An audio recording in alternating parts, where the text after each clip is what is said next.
Good afternoon.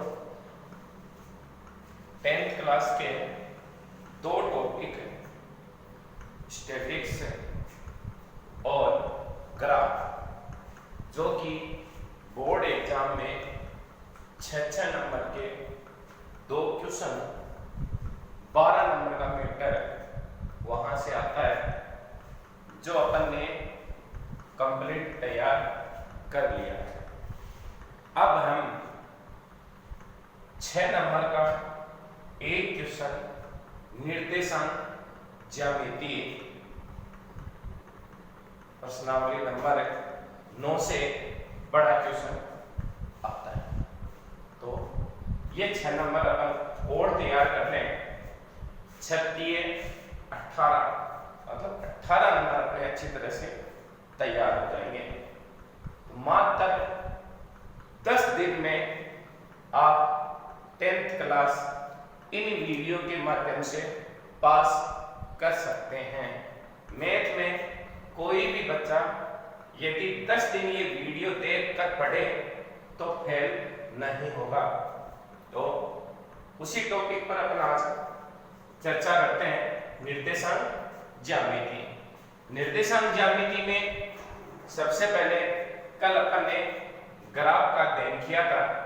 उस graph में ये एक्स अक्ष है, ये वाई अक्ष होता है और ये मूल बिंदु होता है। ये जो पार्ट होता है इसको अपन बोलते हैं फर्स्ट चतुर्थांश।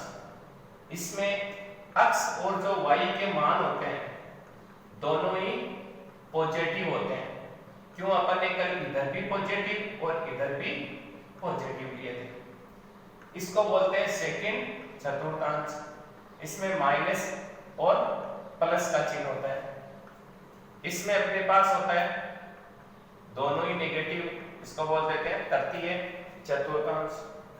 चतुर्थ चतुर्थांश, इसमें प्लस और माइनस। अब आपको जैसे एग्जांपल अपन लेते हैं, आपको ये पूछा जाए कि -3 और -3 ये कौन से चतुर्थांश में, तो आप लोग इसकी तुरंत आंसर दे सकते हैं कि ये इसमें चिन्ह देखो, दोनों का चिन्ह किसका है? माइनस का। इसका मतलब कौन से चतुर्थांश में हुआ? तीसरे चतुर्थांश।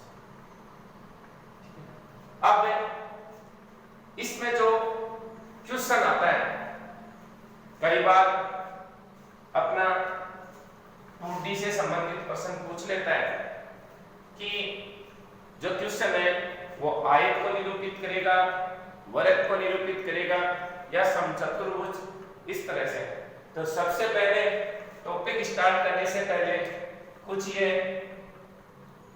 जो चतुर्भुज है और त्रिभुज है, इनकी भुजा के आधार पर अपने को डेफिनेशन आनी चाहिए, जिससे अपन क्वेश्चन से पहचान कर सके कि ये किसको निरूपित करेगा। सबसे पहले अपन आयत की चर्चा करते हैं। आयत में आमने सामने की भुजा समान होती है और विकिरण बराबर होते हैं। अब बच्चा ये देखता है कि आयत दिखने में कैसे होता है, तो आयत इस तरह की आकृति बनाएगा, ए बी सी डी। ये हो गई इसकी भुजा। भुजा हो गई A B, B C, A D और डी सी। और विकिरण, विकिरण अपन बोलते हैं सम्मुख शीर्षों को जाए लाइन मिल जाते हैं, उसको विकिरण। तो इसमें विकिरण बी डी और एच। तो आयत में आमने सामने की भुजा समान, ये और ये और ये, मतलब एडी किसके बराबर होगा? बीसी के। और एबी डीसी के। विकिरण दोनों बराबर होंगे। एसी बराबर आ जाएगा विकिरण बी डी। यदि इस तरह से आपका आंसर है तो आप उसको आयत बताएंगे। नंबर 2 पे वर्ग, सभी भुजा समान, ये चारों भुजा बराबर आएंगे और विकीर्ण उसके भी कैसे रहेंगे, बराबर होंगे। नंबर 3 समचतुर्भुज, वर्ग और समचतुर्भुज में अंतर, देखो सभी भुजा समान, यहां पर भी सभी भुजा समान, इसमें विकीर्ण बराबर, इसमें विकीर्ण बराबर नहीं होते। बस क्वेश्चन एग्जाम ऐसे आता है, 4 पॉइंट दिए होते हैं, 1 2 3 4 पॉइंट होते हैं, उन चारों पॉइंट से आपको पूछता है कि इससे वर्ग बनेगा या समचतुर्भुज, तो भुजा के आधार पर आपको पता नहीं चलेगा क्योंकि भुजा दोनों में ही सेम है, तो फिर किससे पता चलेगा, विकीर्ण से। इसमें विकीर्ण बराबर, इसमें विकीर्ण बराबर नहीं होते। उसके बाद में समांतर चतुर्भुज, आमने सामने की भुजा समान, विकीर्ण बराबर नहीं।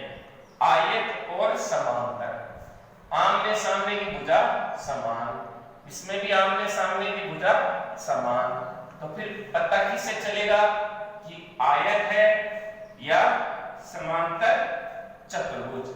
तो इसका पता अपन किससे लगाएंगे, विकीर्ण से। इसमें विकीर्ण बराबर, इसमें विकीर्ण बराबर नहीं होता। उसके बाद में ये हो गए चतुर्भुज। त्रिभुजों का पता कैसे लगेगा, समबाहु त्रिभुज, सभी भुजा समान, समद्विबाहु जिसकी दो भुजा समान हो, विषमबाहु सभी भुजा अलग अलग। त्रिभुज में कितनी भुजा होती हैं, 3। यदि सभी भुजा कैसी आती हैं, समान, तो कौन सा हो गया, समबाहु। दो भुजा बराबर आ गई और समद्विबाहु, और तीनों ही अलग अलग आ गई, इसका मतलब विषमबाहु। इसमें देखो समकोण त्रिभुज, अब आपको पता चलेगा कि ये किस टाइप का त्रिभुज है, समकोण भी हो सकता है। तो आप जो भुजा ज्ञात करते हैं उसमें पाइथागोरस रूल लगाना है, कर्ण स्क्वायर बराबर लंब स्क्वायर प्लस आधार स्क्वायर। संरेखीय, जब 3 बिंदु एक ही रेखा में होते हैं, उन तीनों बिंदु को अपन क्या बोल देते हैं कि ये संरेखीय है, कि तीनों एक ही लाइन में होंगे, किन्हीं भी दो का योग तीसरे के बराबर, यह कंडीशन आ जाती है तो आपको बोल देंगे संरेखीय। मूल बिंदु, इसको मूल बिंदु बोलते हैं, तो मूल बिंदु के निर्देशांक पे 0 0, इस लाइन पे देखो यहाँ x की भी वैल्यू 0 और y की भी 0। x अक्ष, इसको अपन x अक्ष बोलते हैं, तो इस लाइन पे देखो ये x है, इस पे ये y है, तो y की वैल्यू 0, x अक्ष पर y इक्वल 0, अतः x पर बिंदु x, 0, बिंदु 2 से बनेगा, पहला x दूसरा y, तो x अक्ष पे y इक्वल 0, y अक्ष, इस पर बात करें y अक्ष, तो अब y अक्ष पे देखो किस लाइन x अक्ष मिलती है और यहाँ इसकी वैल्यू 0, तो y अक्ष पर x बराबर 0, अतः y अक्ष पर बिंदु 0 y। इसके बाद में अब अपन जो फॉर्मूला है इसका 9.1 में एक ही फॉर्मूला है छोटा सा, उसकी चर्चा करते हैं। दो बिंदुओं के बीच की दूरी, आपको कोई भी दो बिंदु दिए होते हैं, पहले बिंदु के कोऑर्डिनेट x1 y1 लेंगे, सेकंड आ जाएगा x2 y2, इन दोनों के बीच की दूरी a b, ये आपको ज्ञात करनी है। तो दूरी फॉर्मूला, अक्ष 2 में से अक्ष 1 आपको घटाना है और उसका होल स्क्वायर। इसी तरह से y2 में से y1 को घटाना है, उसका होल स्क्वायर। ये दो बिंदुओं के बीच की दूरी। पूरी 9.1 जो एक्सरसाइज है उसमें सभी में ये दूरी फॉर्मूला ही काम आएगा। अब देखो एग्जांपल लेते हैं।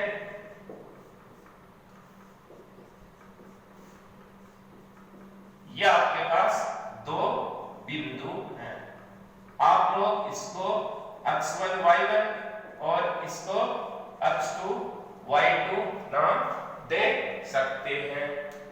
अब अपन इनके बीच की दूरी फॉर्मूला ज्ञात करेंगे। सबसे पहले आपको फॉर्मूला लिखना है।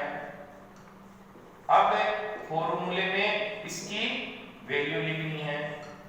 x2 की वैल्यू 7, x1 की 3, y2 8, y1 4।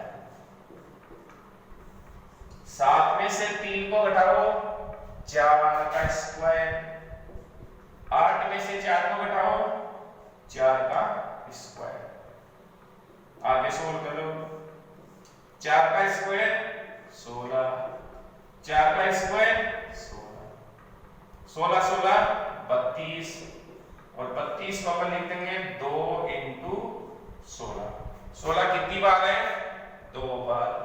अब देखो 16 का रूट 4 और 2 का रूट नहीं होता, तो दोनों बिंदु के बीच की दूरी कितनी होगी? 4 रूट। बस आज आपको मात्र ये फॉर्मूला और इस फॉर्मूले में वैल्यू रखना, इतनी ही बात सीखनी है। इसके लिए मैं आपको कुछ एग्जांपल लिख देता हूं जो आपको सोल्व करके व्हाट्सएप नंबर पे सेंड करना है।